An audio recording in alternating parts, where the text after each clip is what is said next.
नमस्कार साथियों, स्वागत है आपका हमारे साथ डॉक्टर बी.आर. आम्बेडकर और भारतीय संविधान के इस सफर में। अगस्त 1945 द्वितीय विश्व महायुद्ध की समाप्ति तक ब्रिटेन का दिवाला निकल चुका था।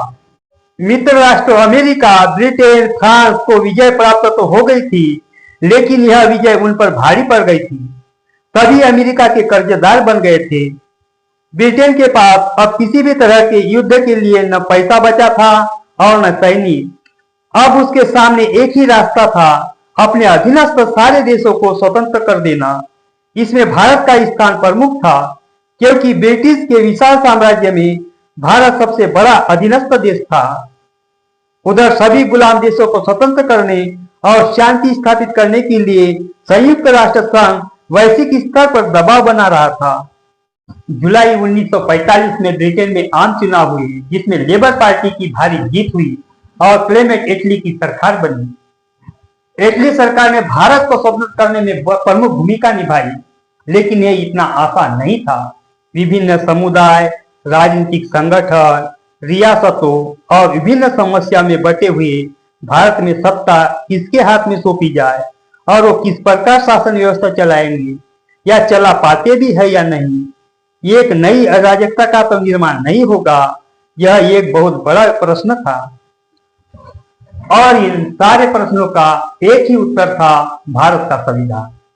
अंग्रेज सरकार ने स्पष्ट कर दिया था, हम आपको आपके देश की बागडोर तो आपके हाथों में सौंप देना चाहते हैं, लेकिन पहले आप सुनिश्चित कर दे आपके देश में किस प्रकार का शासन होगा। और इस तरह संविधान का निर्माण भारतीय स्वतंत्रता के लिए अंतिम कसौटी बन गया था। अलग अलग राजनीतिक संगठनों को एक साथ लाकर संविधान निर्माण करके भारत को स्वतंत्र करने के उद्देश्य से 16 मार्च 1946 को कैबिनेट मिशन को भारत भेजा गया। शुरू से ही गांधी और कांग्रेस बाबा साहब को अछूतों का प्रतिनिधि मानने के विरोध थे और कांग्रेस ही एकमात्र अछूतों की हितैषी है, यह साबित करने के लिए रणनीति अपनाते थे। आखिरकार कैबिनेट मिशन के दौरान अपनी इस रणनीति में वे कामयाब हो गए और कैबिनेट मिशन के द्वारा भारत के 3 ही समुदाय, आम लोग, मुसलमान और सिखों को ही मान्यता दी गई, लेकिन अनुसूचित जातियों के अधिकारों के लिए कुछ भी नहीं कहा गया। और इस तरह कैबिनेट मिशन के द्वारा अनुसूचित जातियों के सारी उम्मीदों पर पानी फेर दिया गया। वह क्रांति जो बाबा साहब ने दलित वर्गों की आजादी के लिए शुरू की थी, अधूरी दिखाई दे रही थी। इधर कांग्रेस ने सभी प्रांतों में बाबा साहब संविधान सभा में चुनकर न जाए, इसलिए मोर्चाबंदी कर रखी थी। सरदार वल्लभ भाई पटेल ने यहाँ तक कह रखा था, मैंने संविधान सभा के द्वार तो क्या, खिड़कियां और रोशनदान तक बंद कर दिए हैं, देखते हैं आम्बेडकर कैसे घुसता है। ऐसे इस विकट परिस्थिति में अनुसूचित जातियों का भविष्य हमेशा हमेशा के लिए अंधकारमय लग रहा था। ऐसे इस माहौल में बाबा साहब ने बंगाल विधान परिषद से अपना नामांकन पत्र दाखिल किया था। 17 जुलाई 1946 को बंगाल विधान परिषद द्वारा संविधान सभा के लिए अपने प्रतिनिधियों का चुनाव करना था।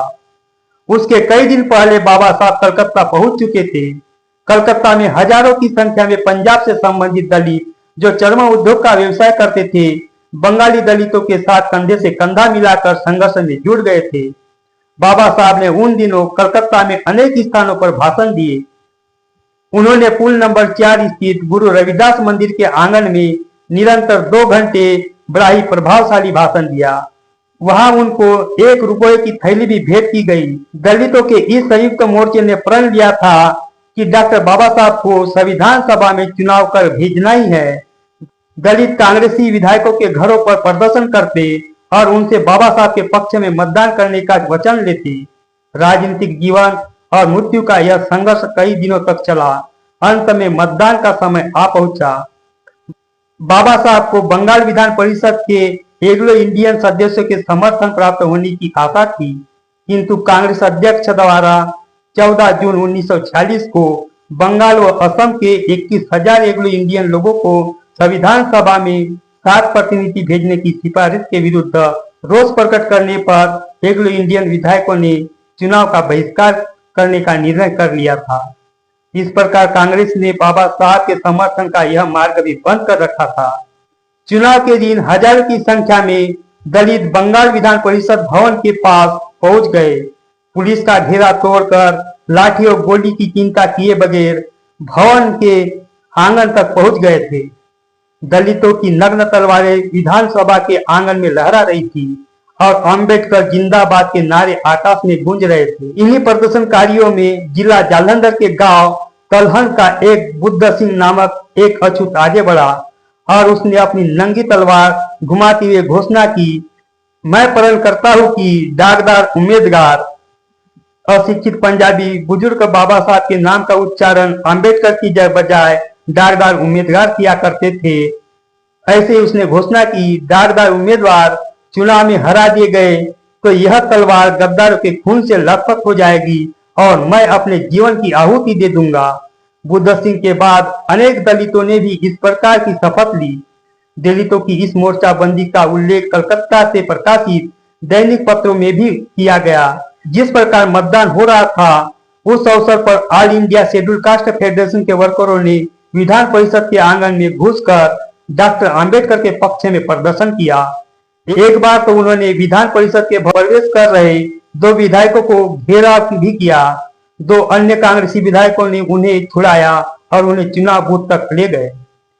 इस सारे चुनाव अभियान में श्री जोगेंद्रनाथ मंडल ने दलित आंदोलनकारियों का नेतृत्व किया था, क्योंकि उन्हीं के विशेष निवेदन पर डॉक्टर बाबा साहब आम्बेडकर ने बंगाल विधान परिषद से चुनाव लड़ना स्वीकार किया था। हमारी आने वाली पीढ़ियां और सारे लोग उन तमाम बंगाल सदस्य और जोगेंद्रनाथ मंडल के सदा ऋणी है और रहेंगे कि उन्होंने कांग्रेस पार्टी के आदेश और दबाव की परवाह न करते हुए हमारे मुक्तिदाता डॉक्टर बाबा साहब आम्बेडकर को ज्यादा से ज्यादा वोटों से चुनकर संविधान सभा में भेजा था। 20 जुलाई 1946 को चुनाव परिणाम की घोषणा हुई। बाबा साहब आम्बेडकर न केवल विजयी हुए बल्कि देश भर में स्वतंत्र उम्मीदवारों में उनको सबसे ज्यादा मत प्राप्त हुए। यहाँ तक कि उनके पक्ष में डाले गए मतों की संख्या बंगाल के अधिकृत कांग्रेसी नेता शरद चंद्र बोस से भी ज्यादा थी। 6 कांग्रेसी विधायकों ने अपनी पार्टी की परवाह न करते हुए डॉक्टर बाबा साहब आम्बेडकर के पक्ष में मतदान किया था। बाबा साहब के संविधान सभा के चुनाव में विजय से सारे देश में दलितों में प्रसन्नता की लहर दौड़ गई थी।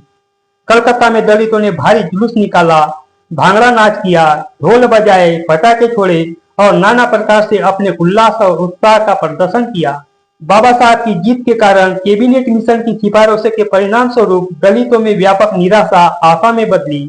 उनकी यह आशाबंदी की संविधान सभा में उनका प्रतिनिधित्व करने वाला अति योग्य, निर्भय, चरित्रवान और महामानव पहुंच चुका है।